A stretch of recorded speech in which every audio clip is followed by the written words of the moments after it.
extremely honored to be here in the galaxy of scholars. I'm feeling like a dwarf star, Batutara.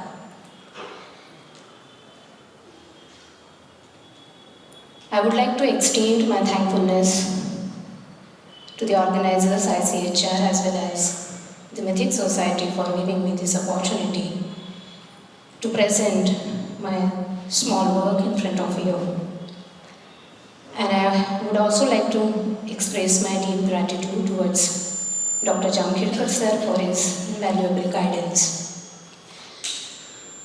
So my topic is Avyaktace ghar, nande, revisiting the philosophical underpinnings and manifestations of the Warkari Sampradaya. I'll be focusing on the period that is 12th to 13th century CE. I'll also be referring to some of the Marathi verses, abhangas or movies, especially by Nivruttinath and Jnaneshwar, and I'll be summarizing them in short, in gist, expressing its essence in English as well for the benefit of August audience. In the 13th century, the Bhakti Movement swept across India, profoundly influencing the literary, religious and cultural landscapes. This pan-Indian movement remained effective for nearly 600 to 700 years, with the Marathi saints making significant contributions. In Maharashtra, the movement inspired sects such as Mahanubhava, Vateshwar, with the Warkari emerging particularly influential. The worship of Vithala or Panduranga at Pandharpur was at the center of the Warkari sect. The key aspect of this sect was its association with the Guru tradition of Sant Jnaneshwar, a luminary figure whose teachings and writings set the direction for its enduring legacy. The Guru tradition associated with Jnaneshwar highlights the foundational interactions between the Warkari sect and the Natha Siddhas, emphasizing the ideological bond that emerged from this relationship. The comparative analysis of the contributions of saints in Maharashtra reveals that their sources of inspiration can be traced largely to the Natha Sampradaya. The literature and philosophical insights of the Natha Siddhas were not only widely accepted in society, but also deeply integrated into the religio-philosophical framework of the region. Through this paper, an attempt has been made to present initial observations on the pivotal role of the Natha Parampara in the life and teachings of Jnaneshwar, highlighting its significant influence on the shaping of the Warkari tradition. Next point. The Natha tradition is a spiritual and philosophical movement that emerged in around the 9th century, primarily focused on the practice of yoga, mysticism, and the pursuit of self-realization. It is closely associated with the revered Guru lineage of the Navanatha, 9 Natha Gurus, which includes prominent figures such as Matsyendranath, Gorakshanath, and also Kahininath. Matsyendra's Akula Veeratantra, Goraksha's Yoga Viveka Martanda or Siddhanta Paddhati, Amaranatha's Goraksha, Amara Samvad, etc. are regarded as foundational scriptures of Natha philosophy. The Nathas embraced the idea of non-duality, asserting that the entire cosmos is a manifestation of one invisible reality, often referred to as Parabrahman or Shiva. In Natha terminology, it is Padapindaikya, that is the union between Jiva, Jagat and Ishwar. The Natha tradition holds that the individual soul, Jiva, is a manifestation of Shiva, and the ultimate aim of the practitioner is to realize this unity through spiritual discipline, primarily through Kundalini Yoga, a practice that focuses on awakening latent spiritual energy and achieving union with Shiva at the crown chakra, Brahmarandra.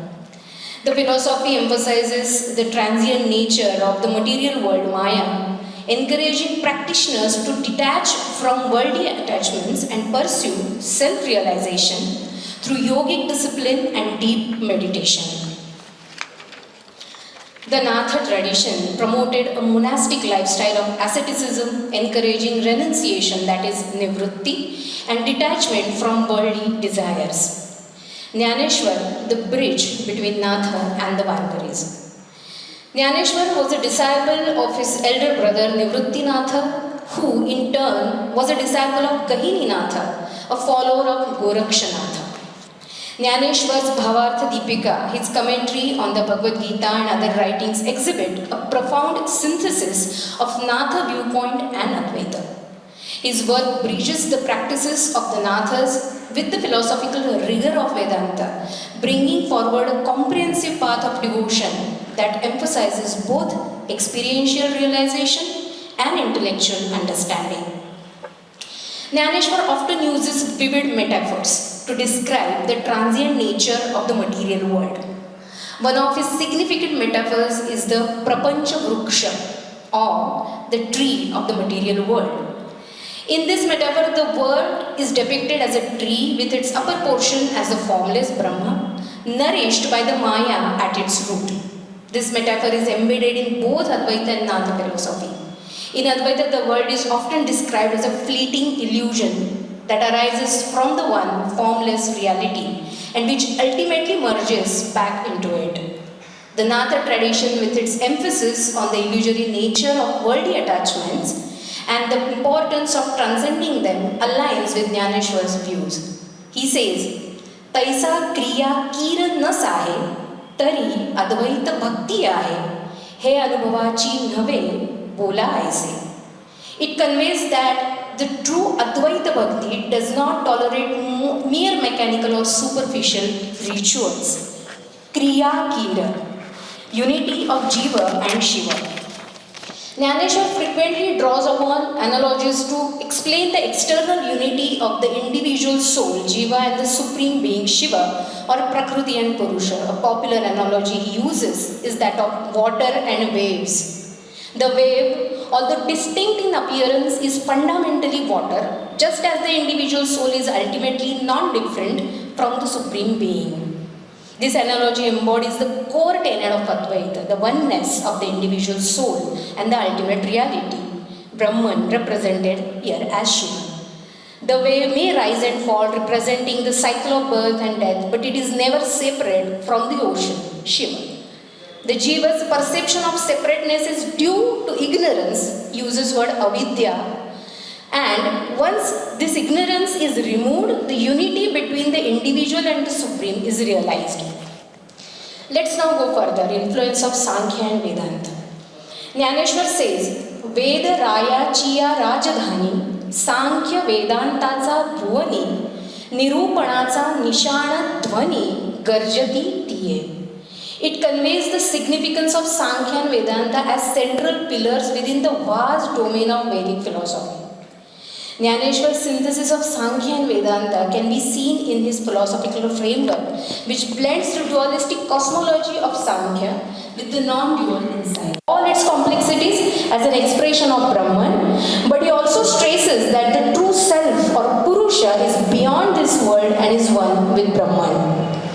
Through his readings on the Bhagavad Gita and also Bhagavad Purana, Jnaneshwar draws from both Vedantic and Sankhya tradition, where he stresses the importance of Jnana Marga, but also incorporates Bhakti as an essential part of the spiritual path. Jnaneshwar recognizes the value of Bhakti and Karma and selfless action, emphasizing that these paths complement the knowledge or Jnana Marga. This integrative approach can be viewed as a fusion of Sankhya emphasis on intellectual understanding with the Advaita focus on experiential realization. He says, Sahaja karma bhakti ghadavalya kode jnana dhana nivade nama japo. Sahaja karma bhakti, natural devotion, service, unlocks the treasure of jnana. For this, one should chant the name, the japa. Jnaneshwar's ability to reconcile Jnana and Bhakti illustrates how he draws upon both Sankhya and Vedantic ideas while also embracing the Natha philosophy of Shiva Shakti union and the path of personal realization. Kundalini awakening. The Natha philosophy emphasizes the awakening of Kundalini as a central practice for self-realization. This process involves the ascent of the Kundalini energy through the chakras, culminating in the union of Shiva Shakti at the Brahmarandra, as explained before, which results in enlightenment and the realization of oneness with the divine. Jnanadev, while exploring this, says that Pinde Pindacha Prasu तो नाथ संकेतीचा दंशु परिदावनी गेला उदेशु महाविशु. This signifies the process of internal transformation where the gross body is refined into a divine vessel. The word danshu, which means bite, metaphorically represents the piercing of stimulation of the chakras as the Kundalini energy rises through the Sushumna Nadi, ultimately reaching its destination represented here as Mahavishnu. Jnaneshwar, though not directly referencing the practice of Kundalini in the same manner as the Nathas, incorporates the concept of inner awakening and realization into his philosophy. His teachings emphasize the idea of sahaja sthiti, the natural state of enlightenment which parallels the Natha goal of awakening, the Kundalini and experiencing union with the divine. Sahaja sthiti, sahaja prakasha, sahaja jnana, sahaja karma. This particular terminology, sahaja, is very much characteristic, and you can find it in Natha language or how they explain the philosophy. Ultimately, the philosophy of Jnaneshwar culminates in the concept of Jnana Bhakti, which he elevates to the level of Parama Bhakti. The supreme devotion of a Jnani, this unique form of devotion is characterized by a previously stated Sahaja Sthiti, where the devotee experiences the union with Shiva and Shakti or Purusha and Prakriti within the self. This fourth type of devotee, distinct from the devotion of the Artha, Jidnyasu and Artharthi, is the Jnani who performs Parama Bhakti. He elaborates on this state using profound verses such as Yeravi Tiji na Savathi, He Pahila na Sarati, Pai Majhiye Sahaja Sthiti Bhakti Nama. There exists no fourth category beyond this, and my sahaja sthiti, natural state, is called bhakti. He categorically says that what is parama bhakti for us, that is for jnanis, is considered shakti by the Shaivas. Jnani iye sa swa samvitti shaiva mhanati shakti ami parama bhakti apuli mhane. The synthesis of Shri Krishna and Vithala and Hari and Hara is also, excuse me, Marathi verses you want? Jnani iye sa swa samvitti shaiva mhanati shakti ami parama bhakti apuli mhane. My next point is about the synthesis between Sri Krishna and Vithala and Hari and Hara. Hari Hara Abheda is another important philosophical aspect of Natha belief. A key aspect of this philosophical and devotional synthesis is the reconciliation of Sri Krishna, the universal form of the divine, and Vithala, the beloved deity of the masses in Pandharpur. The story goes, as per the Pandharpur Mahatmya, that Krishna, pleased with the Brahmin named Kundalik for his service towards his parents, took the form of Panduranga. Vittal, who stands in a Samapada posture on a brick, holds a conch in one hand, while both hands are placed on his waist. Nivritti and Jnaneshwar presented Vithala as the very essence of Krishna, seamlessly blending the grand philosophy of Krishna as the eternal Brahman with the humanized deity Vithala, who participates in the daily lives of his devotees. Nivritti says that his guru Gahini told him the secret of Vithala. Nivrittice guza Vithala sahaja, Gayani raze maza sangitale. The union is celebrated in many verses underscoring Vitthala's presence as both Saguna and Nirguna. सावळे सगुण सकळा जीवाचे जीवन, घनानंद मूर्ती पाहता हारपले मन. शून्य स्थावर जंगम व्यापुनी राहिला सकळ, बाप रखुमादेवीवरू विठ्ठल सकळ. बाप रखुमादेवीवरू is the signature by Jnaneshwar.